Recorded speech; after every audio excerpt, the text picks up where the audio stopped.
Bacaan pertama, Yohanes bab 1 ayat 1-4.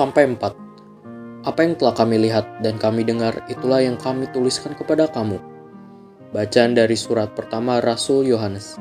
Saudara-saudara terkasih, apa yang telah ada sejak semula, yang telah kami dengar dan kami lihat dengan mata kami, yang telah kami saksikan dan kami raba dengan tangan kami, yakni firman hidup, itulah yang kami tuliskan kepada kamu.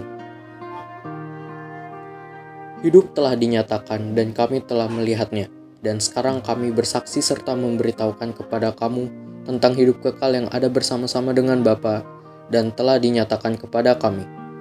Apa yang telah kami lihat dan kami dengar, itu kami beritahukan kepada kamu juga, supaya kamu pun berperoleh persekutuan dengan kami. Dan persekutuan dengan kami adalah persekutuan dengan Bapa dan Anaknya, yakni Yesus Kristus.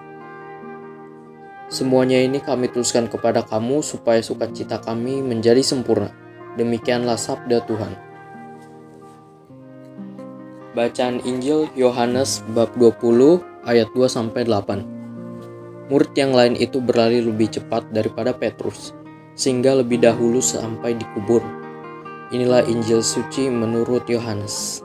Pada hari Minggu Paskah, setelah mendapati makam Yesus kosong, Maria Magdalena berlari-lari mendapatkan Simon Petrus dan murid lainnya yang dikasihi Yesus.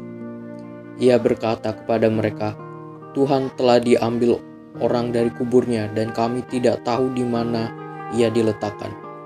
Maka berangkatlah Petrus dan murid yang lain itu ke kubur. Keduanya berlari bersama-sama, tetapi murid yang lain itu berlari lebih cepat daripada Petrus, sehingga ia lebih dahulu sampai di kubur. Ia menjenguk ke dalam dan melihat kain kapan terletak di tanah, tetapi ia tidak masuk ke dalam. Maka tibalah Simon menyusul dia dan masuk ke dalam kuburan itu. Ia melihat kain kapan terletak di tanah, sedangkan kain pelu yang tadinya ada di kepala Yesus tidak terletak di kain kapan itu, tetapi agak di samping di tempat yang lain dan sudah tergulung. Maka masuklah juga murid lain yang lebih dahulu sampai di kubur itu, dan ia melihatnya dan percaya. Demikianlah sabda Tuhan. Renungan.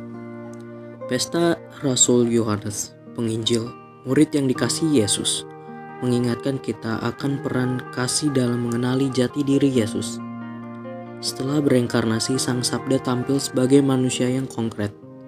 Firman hidup itu telah kami dengar dan kami lihat dengan mata kami, telah kami saksikan dan kami raba dengan tangan kami. Karena itu, kebanyakan orang tidak akan bisa mengenali jati dirinya yang ada di balik apa yang bisa dicerap oleh indera-indera kita. Hanya kalau seseorang mengasihi Yesus, maka kasih itu akan mengampuni kita menangkap hidup kekal yang telah dinyatakan dalam diri Yesus. Dalam Injil, ketika kita menjenguk ke dalam kubur Yesus, Petrus tidak mengalami apa-apa.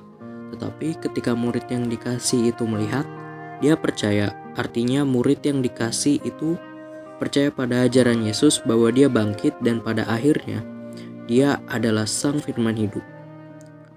Bukan cuma keahlian dalam kitab suci atau ajaran-ajaran gereja, bukan sekedar ketekunan dalam beribadah, bukan pula hanya dekorasi atau gambar suci yang dibutuhkan untuk mengenali Sang Firman yang bereinkarnasi, tetapi terutama kasih yang konkret kepada Yesus.